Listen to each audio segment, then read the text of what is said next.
Welcome to Aditya stories. ఈరోజు మనం మరొక స్టోరీని తెలుసుకుందాం. నందనాపురాన్ని పాలించే రాజు విక్రమసేనుడికి కళలంటే చాలా ఇష్టం.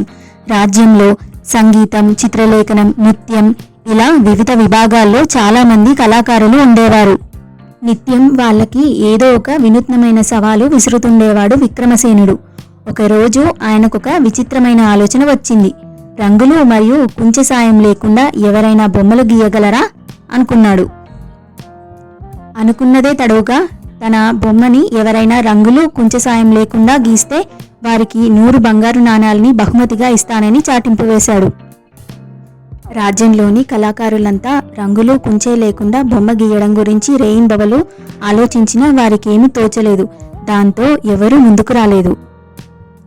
ఒక పల్లెటూరులోని వీరబ్రహ్మానికి మాత్రం రాజుగారు ఇచ్చిన సవాలుకు ఎలాగైనా బదులివ్వాలని ఉండేది.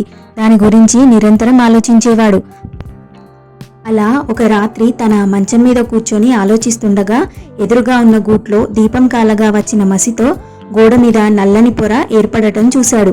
భలే ఆలోచన వచ్చింది అనుకుంటూ ఆ రాత్రికి నిద్రపోయి తెల్లవారుజామున కోటకు వెళ్ళి తాను రంగులు మరియు కుంచె లేకుండా రాజుగారి బొమ్మ గీస్తానని చెప్పాడు.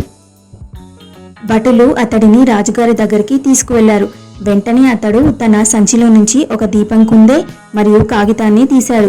దీపాన్ని వెలిగించి ఆ కాగితాన్ని పూర్తిగా మసిబారేలాగా చేశాడు. తర్వాత ఎంతో చాకచక్యంగా తన వేళ్లతో రాజుగారి బొమ్మని ఆ కాగితం మీద గీశాడు. అతడి తెలివికి, ప్రతిభకు ముగ్ధుడైన రాజుగారు ప్రత్యేకంగా సన్మానించి చెప్పినట్టుగా 100 బంగారు నాణాలని అందించాడు. ఈ వీడియో మీకు నచ్చినట్లయితే లైక్ చేయండి, షేర్ చేయండి. మరిన్ని మంచి కథల కోసం మన ఛానల్ ఆదిత్య స్టోరీస్ని సబ్స్క్రైబ్ చేసుకోండి. Thanks for watching.